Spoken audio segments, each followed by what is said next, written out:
I would love to just start getting into the irons. I guess that's probably the meat and potatoes of the set, you know? Sorry, I'm getting very distracted. I'm checking out these Maxfly irons right here. So these are pretty cool. Yeah, the Australian blade. So these are the Aussie blades, Yeah. and I actually don't think I've seen these with the DP30 graphic on it, but these are about as hard to hit as they come. Yeah, they are. They are. Do they have a price on the pitching wedge? Price is on the wedge, yeah. Let's see. Sand wedge is $250. $250. Yeah. And it comes with Three iron. all the way through sand wedge, Yeah. which is pretty cool. Yeah. You don't get that every time. And the grips are good. That's another thing you've got to watch out for. You can get grips that aren't so good, and you've got to replace the grips. I was going to say, so these are new grips on an Yeah. old set of golf Yeah. clubs. I think I want the Maxflies. Okay. Bob, thank you Nice so to much for meet having you. us. Appreciate you. Glad you came Super in. special spot you have here. Can't wait to come back. You're Let you welcome know how it goes. anytime. Okay. Take care. Thank you. All right. Thank you.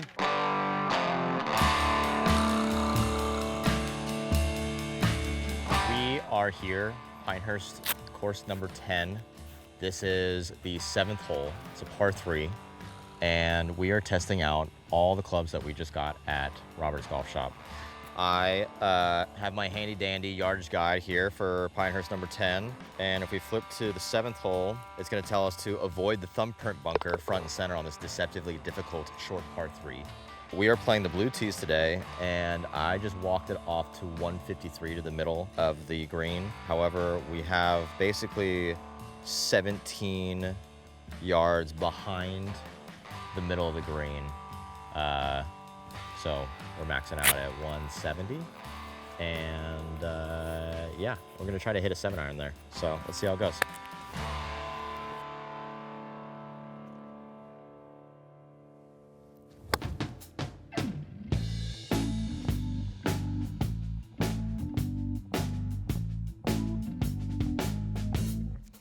Okay, we're done here.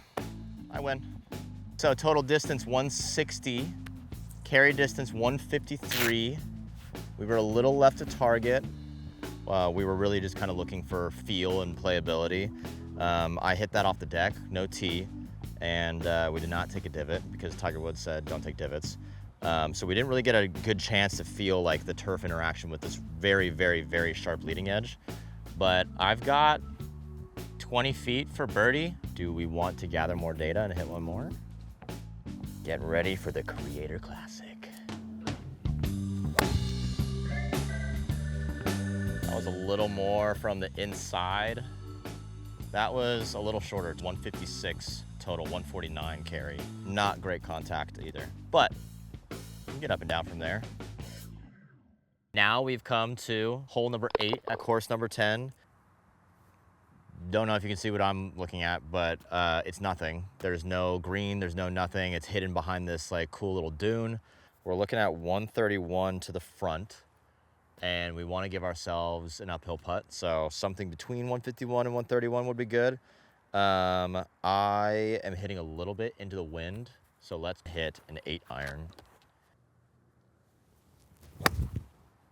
Oh. This is my first time going down at the ball with these irons. The leading edge is very sharp, so it dug a lot more than I thought. Got about the number we wanted, 147 yards of carry, and 7,900 RPMs of ball speed, or I'm sorry, of ball backspin. Yeah, I kind of just overcooked it, honestly, but it felt good. I'm gonna hit one more. That's more like it. I mean, that should be theoretically all over it. Definitely some mean holes out here on number 10.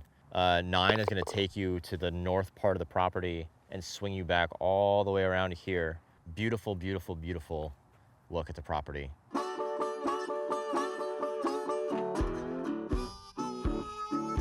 I have blasted my drive so far to the right that it's now actually made the hole longer for me. At Roberts, we were going a little over budget. I chose not to buy the Nikent 3DX Ironwood hybrid. That was a mistake. Now I'm forced to hit this 3-iron, which is almost invisible from address. It is so thin, there's no offset, and you know, maybe we have some fun with it off the grass, but no, here we are on the pine straws. And we're just gonna try to hit a little stinker up there and have it run up. So very important to set your feet in the pine straw.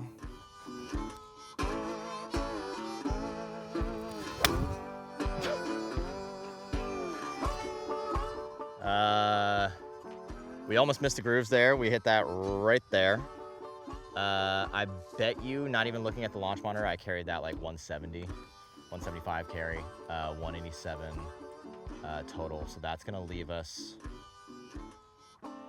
basically it's a par 5 for me. This is the sand wedge. It's got a decent amount of bounce on it. And we are just hoping for some good turf interaction and for my body to not absolutely disintegrate over the ball with yips.